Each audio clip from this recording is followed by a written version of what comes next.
Hey everybody, we are Martin, Robert, and Francis, and this is Snakes and Otters, a pointless discussion of eternal questions. Welcome to Get Snakes ready, and we're Otters, about to live in your head 18. rent-free. I'm Martin. And I'm Robert. And I'm Francis. So fellas, for episode 18, I wanted to do another one of our famous reach back, not reach around. Totally different things. Yes, totally different things. New concepts.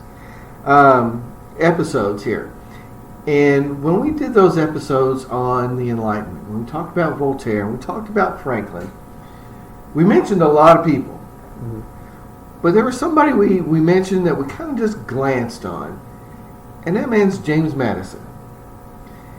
And as I started to reflect on that a little bit... His wife was a great baker. Wait, no, sorry, different thing. She doesn't make donuts. That's right, yeah. As I started to reflect on that a little bit, I started to feel like we kind of missed something there. That I began to feel like Madison is the key figure of the American Enlightenment. So I wanted to hit that a little bit with you guys and get your thoughts on that. Question. Yes. How so is he the key figure of the American Enlightenment as opposed to the people we've already talked about? So, would you like me to start with a little bit of bio to Whatever explain you this? think's best. Okay, so we're going to let me roll with this. Yeah, all right, absolutely. So, here's where I came to with Madison is, I think the key part here is he's almost like a second generation patriot. Right. Mm-hmm. He's considerably younger Right. than many of the other patriots. He's like 40 years younger than Franklin. He doesn't finish college until 1771. He finishes in 2 years, but he doesn't finish until 1771. Franklin's already been a public figure for decades at that point.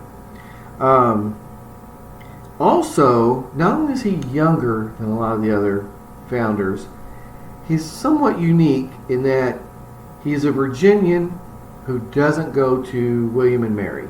He doesn't go to school in Virginia like the others. He goes to Princeton. He goes to New Jersey. His health was thought to be somewhat fragile, and they wanted to get him out of kind of the swampiness of Virginia and send him to school in New Jersey. And Trade the swampiness of Virginia for the swampiness of New Jersey. Okay. Okay. It's cooler anyways. Yeah. So they felt like that was going to be better for him. And the pivotal piece here of Princeton and why it's important is a man named John Witherspoon. Witherspoon is a Presbyterian preacher straight from Scotland. Because as we all know, if it's not Scottish, it's crap. Yes, crap. K-W-A-P. Quap. But Witherspoon is this fascinating educator who also becomes a patriot, also serves in the Continental Congress. But he is an educator of young patriots and very pivotal to the development of the ideas that feed then into the American Revolution. Which I gotta say I find fascinating for being a Presbyterian. I don't come from a Presbyterian background, but the little bit I read about him in prepping for this would suggest he's very much a strict, what we call strict tulip Presbyterian, which basically, the whole total predestination kind of stuff. Very Calvinist. Very Calvinist, yes. Calvinist is very much talked about here. And it says he helped unify the Presbyterian Church in the U.S. So he's influential in a lot of different ways. Because when I think of Presbyterianism, I don't think of personal freedom. Because everything's already preordained. There's no freedom there. Yeah. So to me, this is a fascinating dichotomy, using your word from earlier episodes. Yes. Now, Francis, you had looked into a little bit of Witherspoon's background as well. And the key to answering Robert's question here is something called common sense realism. Right. It's a very big part of the Scottish philosophical milieu of the era. The Scottish side is very common sense, very practical. That's probably more Scottish than it is Presbyterian. If you want to take it as a Scottish virtue, I think you're probably right on that. And basically what they're doing is they're taking the ideas of the Enlightenment that benefit the most people. Freedom of religion, freedom of the press, freedom of expression, separation of church and state. All those things that are ideas of the Enlightenment are basically practicalized, if you can use that word, in the Scottish school and is brought over into America, where it's given to Madison. How much of that do you think is because of things like the Jacobites, basically the Scottish being resentful of the rule of the British? Oh, absolutely. I think that's very formational right there, because that's one of the reasons that Witherspoon was such a great patriot. He had reason not to like the British crown for many decades at this point, because Culloden was only 20 years earlier. Yep. So 1746. That's right. That generation is still around. So he was a young man. He would have been in his early 20s when that's that right. happened. So which was a watershed moment for anybody with a Scottish ancestry at the time. So finding a way to free yourself from oppression is very much in the Scottish vein. It's also in the Enlightenment vein. It's universal good is what it's looking for, and that's what it's done. And that's where the term common sense comes from. In fact, Thomas Paine supposedly took the name common sense from that movement for his pamphlet. And there's plenty of other philosophers tying into this. That's right. We talked about David Hume before. Yes, and when we David talked about Hume Voltaire, was he's tied into it. He is. Thomas Reed was the gentleman who was the actual guy who came up with the term. Witherspoon actually just kind of used it and brought it over here, but Reed was an adversary of Hume's, because Hume there's kind of, he's very British in many ways, and this is very much kind of rejecting a lot of what that Hume philosophy was. Hume is very much I guess you can say I don't want to say collaborator, that's not the right word, conformist. And this is not. This is very much we've got to go beyond the way things have always been. You know what I find interesting about Witherspoon, again, this is very quick research, don't know how deeply this plays out, but the fact that it's there in some of the research is interesting. So our last episode we talked about Thomas More, and the primacy of conscience.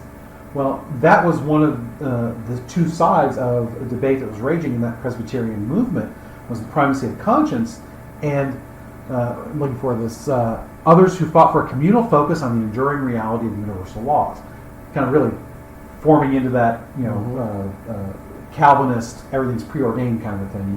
Because, Calvinists, we did very strict law-abiding. Rules are very important. And so he was very much that latter thing. So it's kind of I would say reverse Thomas More, but now we're looking at that concept from the other side. He was very much if it's universal laws, then there's not a primacy of conscience. The two are very opposed. Very much so, yes. So, and again, I find that an interesting dichotomy, because how does that fit in with the guy who helps form the revolutionaries? Yeah. Again, it's fascinating. All of that in his background, yet Witherspoon comes here and shapes a generation into American exceptionalism. Yeah. That term may not appear for a while yet, right, but the seeds are there. He's teaching men like Madison. And Madison was a sponge. He was an amazing intellectual. Yes, he's a tremendous student. Again, he finishes Witherspoon's course of education at Princeton in 2 years. Yeah, I was going to say, we don't give Madison enough credit, I think, for his intellectualism. We see him as a patriot and a president, and it's because of his great intellectualism that he's able to give birth in many ways to the ideas and the documents that we revere so much today. And I think he's Witherspoon's just overshadowed by the other greats that come a little bit before him. Yeah, because obviously he's got to be an intellectual giant to be the father of the Constitution. That's right. But he's not a fighter. He's young. He's too young for that. I mean, he and Hamilton have different roles in the Revolution because they are a different, slightly different generation. Guys like Washington and Adams and even Jefferson, who's a little bit older, they're the ones that, and Franklin, they're the ones that bear a lot of that, I guess you could say, they carried the reputation. intellectual water, so to They speak. did, yes, that's exactly what. Although Hamilton, he was directly involved with the war more than Yeah, he was more afterwards in the with writing the Federalist Papers along with Madison. That's correct. Yeah, the two of them were actually very surprisingly. Yes, They yes. got along very well, considering the fact they were oppositional. Because Madison But the was. opposition doesn't really emerge until later. That's right. They Madison could is have been in opposition and wrote the papers together. right. Yeah. But Madison later becomes a protege of Jefferson. Mm-hmm. He helps found Yes. the Democratic Party under Jefferson. It's the two of them together that make this happen, and he's the successor to Jefferson. Yes. It's always Yes. intended that way. Yes. It's Frick and Frack. It's Laurel and Hardy, the two guys together. Yes. And Jefferson leaned on Madison a great deal. Because he's more intellectual than Jefferson was. And that's an astounding statement. Yeah, and they You pushed think on of each Jefferson, other you pretty think well. he's a They- big deal. And Yeah. he is. I think Jefferson's bigger picture, and Madison gets the details more so. Let me He's go good. back to something Jefferson's else. good at the 'Cause Declaration. Yeah, Madison's good at the Constitution. yeah. If you see that as a difference. Yes, there. I see what you're saying. Yes. Yeah. But yeah, that's jumping down the road a little bit because just to touch on it again, Madison is the fourth president. Mhm. He's a successful president by and large. He does serve Two terms. 2 terms. He does embroil us in the War of 1812. Mhm. That was almost inevitable. Though. Yeah, there's just almost you no know, way out of it. Yes So and no. It's When it's called for the Second American Revolution for a reason. yeah. Not just because we fought England a second time, but it was, England was encroaching upon our sovereignty in the sense that, the impressment of English American sailors. Yeah. That was part of it, but that's probably the most visible aspect of that. I think that's a symptom of them trying to reassert dominance over the former colonies, because obviously they were always more powerful than us in absolute terms, and probably in this time period they were feeling their oats, thinking, "Hey, we are back on the rise. This is we're opposing Napoleon. They haven't had Waterloo is still a few years down the road, but I mean they are not feeling like a weak power like they must have felt after the defeat." Well, also the continental system is in place in Europe at this point, Yes. which is an enormous problem for them with regards to trade, because they can't freely trade at almost any European port that Napoleon controls. Yeah. They have to have good trading partners, and they need control of the seas to do that. And that's one of the reasons why it's a war that shouldn't have happened. Right. But it was kind of inevitable because they saw us as their competition, Painted not as in their their customers. corners. Yeah. Well, if somebody punches you in the nose and steals half your house, which is probably how they looked at us, they're not going to look kindly upon us. No. England and the U.S. do not become friends for quite some time. Quite some time. That's right. Yeah. And so, I don't think the war was totally avoidable. All wars are avoidable. He got painted into a corner. But yeah, He wasn't quite ready either. There were some things it was kind of a Jeffersonian thing, and Madison as his protege, that the Navy kind of in more of a riverine force than an ocean force. I think one thing you're forgetting, though, too, that contributed to this is Madison and Jefferson are enormous Francophiles. Yes. Huge. And at this point, if you're for France, you are against England. yes. And Now, their policies reflected that. I don't know that they were totally, navies for the, river aspect. Because you got to remember, Jefferson was president when we sent the Navy not once, and I think not twice, but 3 times. Yes. To the Mediterranean. You're right. And that's a Barbary classic pirates. Jefferson in that On the shores of Tripoli. philosophically, we don't have any business in the Mediterranean, but practically when he has the power, Yes. again, we 3 episodes on Jefferson. Yeah, he's very much. As a paradox and a dichotomy of his he is a thinking. great example of that because he's very much, small government. Yet he buys Louisiana Purchase. Yes. And then he sends the Navy to basically free up the Mediterranean. Yes. Madison was his Secretary of State during all this, too. Yes. So he's, So he's tied up in all this. Exactly. So attacking Washington and attacking Hamilton for looking beyond the shores of America. And that's all he does. But that's as soon as he's president, he does the same thing. Yeah. So, but I want to circle back here a little bit, because to me, again, that Madison is not an exemplar of the Enlightenment because of his presidency. It's because of that shepherding, that fathering of the Constitution. Yeah, if you're not familiar with it, a great deal of the American Constitution is at his hand. That's right. He actually physically held the pen and wrote it. It's his language in most cases. Yeah, and not all concepts. Again, many people, Franklin among them, yes. Edmund Randolph, But all he's these the people one that contribute. articulated it. Yes, it wrote it out. contributes into these compromises that go into it. But he's also the person who stood up and said, we need to go ahead, get this passed, get it ratified without amendment. Because if we get bogged down in amendments, then every state's going to want their own. Yep. And he was able to be persuasive enough with the delegates at the Constitutional Convention to get that done with the promise of, okay, once it's ratified, we will then look back at amending it, and then the Bill of Rights is essentially his, period. Correct. The Constitutional Convention, we probably need to read more on that, even if we don't do an episode on that. Because when you think about the personalities that were there, they were all there. Whether we've talked about them or not. Yes. Because anybody who wasn't killed in the Revolution that was an important player in the founding of the country was pretty much there. Mm-hmm. And you had Washington there as the president of the convention, foreshadowing his presidency as of the and lending it that weight.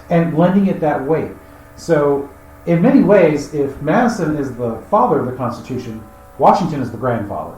In the sense that he got that. He wasn't a disciple of Washington. Franklin's the great uncle. Yeah, the crazy uncle. Yeah, the crazy uncle. But that, because he could not have done that without somebody like Washington's support either. He had to have been able to talk a lot of big name people who probably wielded more influence than he did. Even though a lot of this was finally expressed by him. You're absolutely right. That's so amazing. That, whoosh, it's over our head. But can you imagine being younger than everybody in the room, essentially? Yeah. Even in obviously he's a mature adult person in the 1780s. Right. But he would have been in his, early 40s? Mid-40s? He's much younger than, again, by this time Franklin's 80. Yeah. And yet he holds enough sway in the room to get it done, to then turn around and not only get the convention to pass it, but working hand in hand with Hamilton, who eventually comes to oppose. Who's a Washington disciple. So you've got all the factions working together to write the Federalist Papers. Tons of it is directly from Madison's hand. Right. Selling this concept. Exactly. But the Federalist Papers we think of as this great monolithic treatise. It's not. It's a series of pamphlets written. It's propaganda to try and get the delegates to pass the Constitution. And get the states on board to ratify once it's done. It's propaganda in the best sense of the word. Correct. That's right. It's not meant to be pejorative at all. It's a persuasive... It's an argument. Yeah, persuasive writing. It is the 18th century crossfire. It's the intellectuals, although not everyone who was on Crossfire was an intellectual. But they aren't opposed. They're working in concert. Well, but there were anti-federalists, though, who wrote as well. But they weren't he was articulate. Because he was writing against them. There was quite a few of them at the time that were opposed to many of these things. Much of the Constitution is very radical to so many of them, because ideas like the three branches of government, that's Madison. Checks and balances, that's all Madison. Well, he structured all that himself. And you have to remember that at this time, you would have said the United States are, not the United States is. Right. Meaning it's 13, although by the time we're at this, it's 15, I think. No, it still would have been 13. It still would have been 13. It's because 15 they shortly need, after. They need 9 of 13 to ratify. So it's still the 13 colonies that all consider themselves separate states. But I mean states in the sense of nation states that have come together. They're working. It's hard for us to think about that. That, Rhode Island would have considered itself a separate state, as Germany is a separate state from France. Yeah. Although Germany doesn't always think it's a separate state from France. So maybe that's not a good example. Well, and so when I think through about the Bill of Rights and the Federalist Papers, to me, you say the Bill of Rights has to be the peak document of the Enlightenment. Absolutely. All the things that Yes. Voltaire wrote about and all the other In pieces, Witherspoon. and it's Hume. all laid out there in an articulate, concise manner. It has, yes. And in fact, it supersedes anything that came before it. Because it's so good and so much of a peak document, as you say, and maybe it's because we're Americans, but we remember that, but all the genesis that went into that, nah, not so much. The interesting thing about, and I think what makes the Bill of Rights so radical, which again goes with the Enlightenment, Yep. is that it is the first time law, because essentially it's law, it's the law of the land, right? Right. Law was made by elites, because let's face it, they were the rich landowners Yeah. or merchants. Yeah. Yep. Yeah. The functional aristocracy. It was the functional aristocracy. Well, maybe not the first time, because you make an argument that Magna Carta is similar, but only in a very vague way. It was Because conceptually, but it didn't really have a lot of power at the the time. difference is this. No, it's not about that. The Bill of Rights is the first time law was made protecting the people, the man on the street, from the government. That's The exactly Magna it. Carta was about protecting the rich Right. from the government. Yeah. Similar, So, but not. similar only in a very vague Yes, way, it's Right. a statement of baronial rights. as opposed to It was the personal king rights. that did not, you're absolutely right, did not extend to the average person. Right. The Bill of Rights, every clause, every sentence, every statement is the right of the people. Being affirmed people. over the government. The people. It is the law that is made full, or that makes full the Declaration. Yes. And when the Constitution says "we the people," it's the Bill of Rights that guarantees "we the people." That is a truly radical concept. We don't. It's like everything. We talked about church stuff before. We take for granted the stuff that we believe because we've grown up in it. We don't live in a time of martyrs because our faith in this country is safe. Same thing in our understanding of the government and relationship with the people, for the most part. That yes, the government is supposed to be beholden to the people. That is so radical in all of human history, because even the Greek democracies were not that radical. Nope. They were not universal by any means. Right. Well, not that the United States was universal either At the first, beginning. that's correct. But it made a promise to be. Well, it was Right. far. There was an yeah, ideal that it was working towards. It was the broadness of the power base was larger than it had ever been before. Nobody ever had bothered for Yes. universal white male suffrage. I would say yes. You know, in our case, it's universal white male, but it's universal suffrage in the sense that no place women had a voice. Right. So anybody who had a vested interest, whether it's lowest worker to the highest aristocrat, we're talking men, and it's the first time everyone from the lowest to the highest had a voice, Well, except yes. women and Well, obviously, but it was still land. slaves. You had to be landowner in order to be able to vote. Nope. That was pulled out. That's That right. was pulled That's out. correct. That was That's pulled out. Now, That was- in practice, that was that one of the was tried a lot. Right. That was one of the compromises again that went into Because it. that's very British. Is pulling that concept. You don't have to own land. So yeah, That's very forward thinking. Yes, Because yes. you think And about that's Madison. That's an Enlightenment concept Yeah. of universal, yeah, meaning no exceptions. and you know again that we're 200 some years. We don't always look on these guys favorably. Yes, Madison owned slaves. All the Virginian patriots did. But at the same time, they were very real geniuses. yes. There's It's not- never been a collection of men ever before or since like these patriots.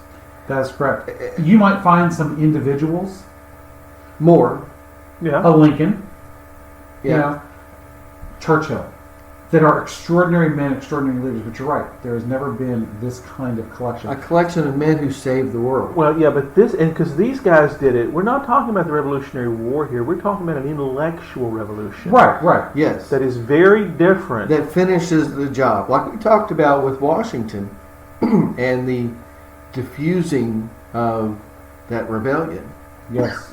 And he rescues single-handedly the idea of a free nation. Ours is, we've said it before, ours is the only rebellion / revolution that succeeded. And I say that because all the ones that we think of, the Russian Revolution, the French Revolution, they destroyed themselves. Yep. Now, it may take a little while, maybe we destroy ourselves eventually, but not the generation that Yeah. gained its freedom. And, Right. and you think that Washington, as incredible as he is, as this Leader. man of history that stands out among so many, he's just one of quite a few that build this nation. This is not just, two or three. Madison and Dozens, perhaps dozens. hundreds. Yes. When Yes. you think about everybody that participated from the First Continental Congress up through the first several presidencies, because it took us, to that War of 1812, that Second American Revolution, Yeah. to solidify everything. And then you think about Madison in the middle of all that as the guy that's putting down for all of posterity all of these ideas, that he's able to siphon these things and give them what's the right word? Form, shape, Right. Life. life.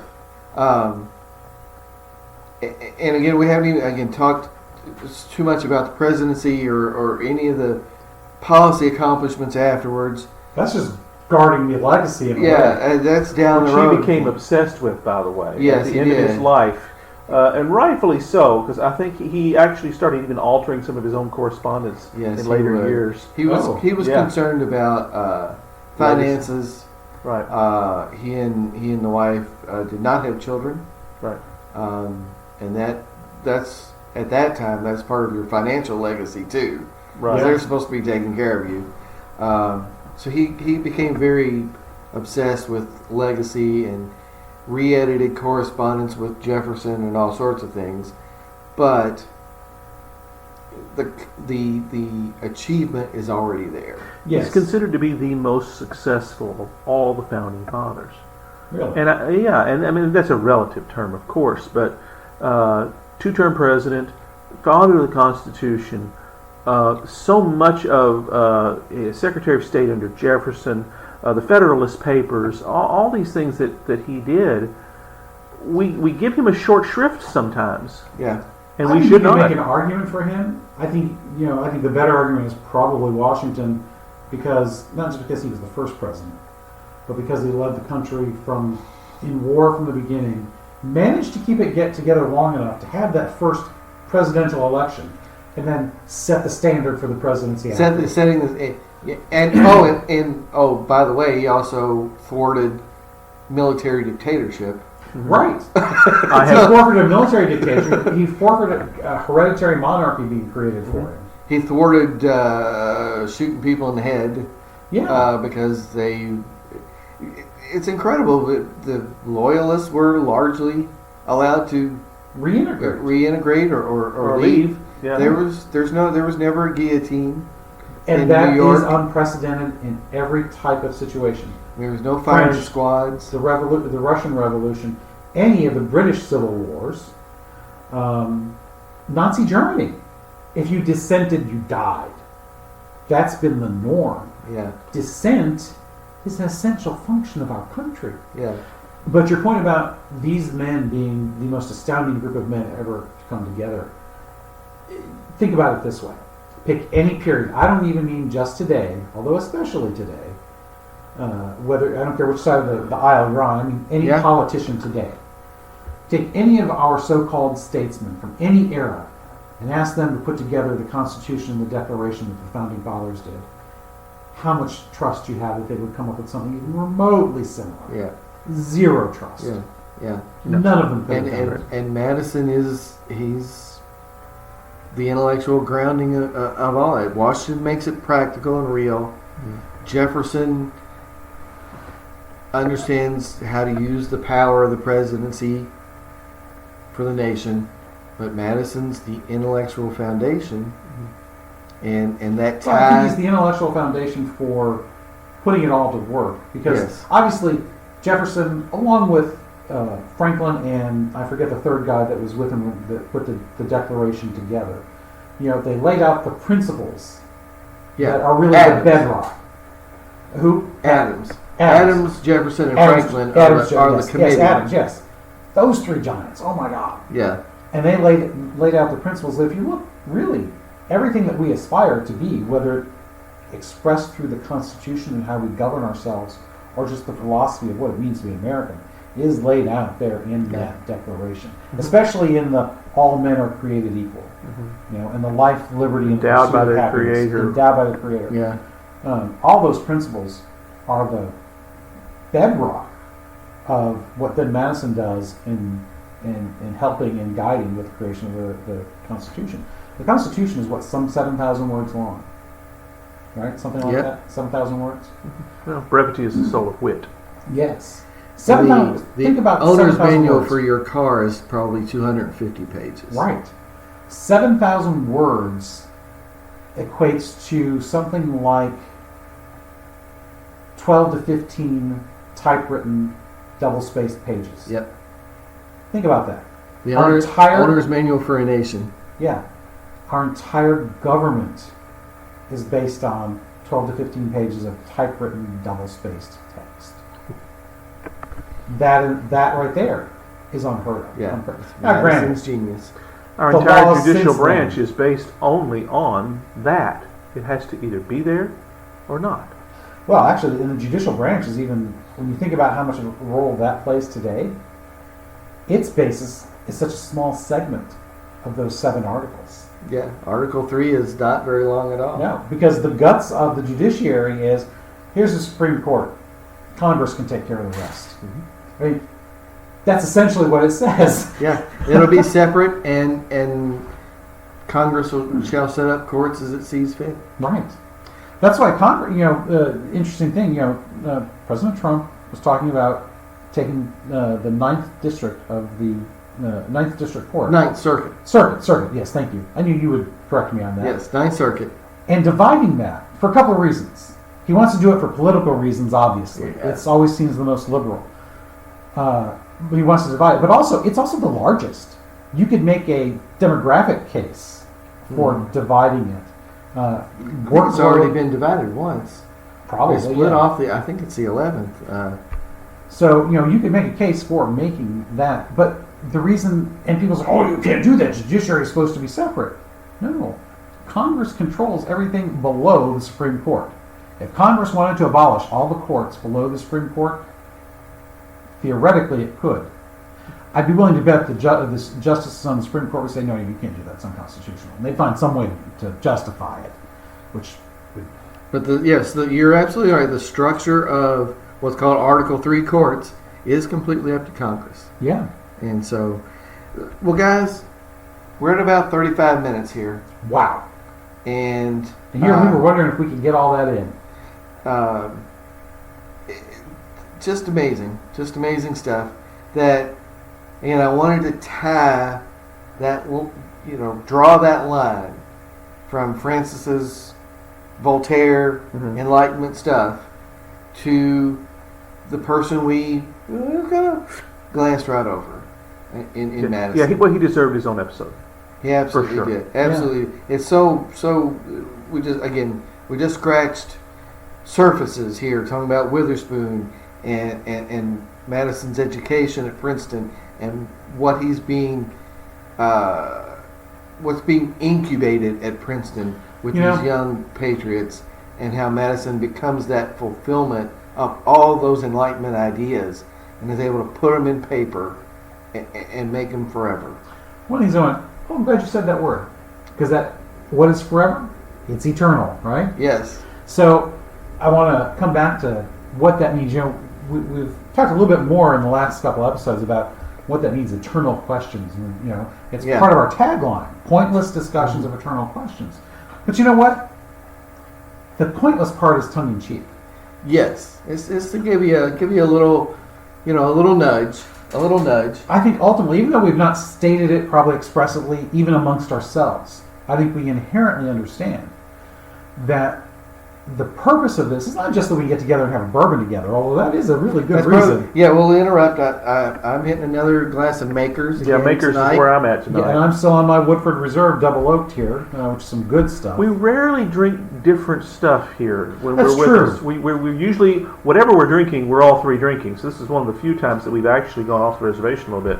Yes. But it's all good. There's no such thing as bad bourbon. That's right. Because as my former pastor said, even a bad bourbon is still bourbon. Amen.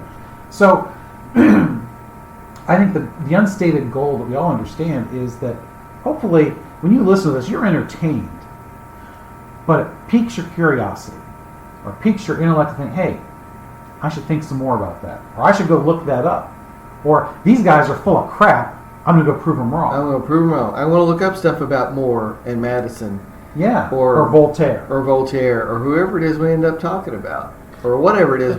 We've kind of discovered that you can put just about anything in front of the three of us, and we can give you 30 minutes on it. Thanks for being with us here every week at Snakes and Otters, a pointless discussion of eternal questions. Be sure to spread the word on your social media accounts. Follow us and retweet us. We are on Instagram and on Twitter at Snakes and Otters. Let your friends know that they can find us on Podbean, Spotify, Stitcher, iHeartRadio, Apple Podcasts, and on YouTube. Just search Snakes and Otters Podcast to find us, and please remember to leave us your comments and reviews. It helps people find us. And you can always send us an email at snakesandotterspodcast@gmail.com.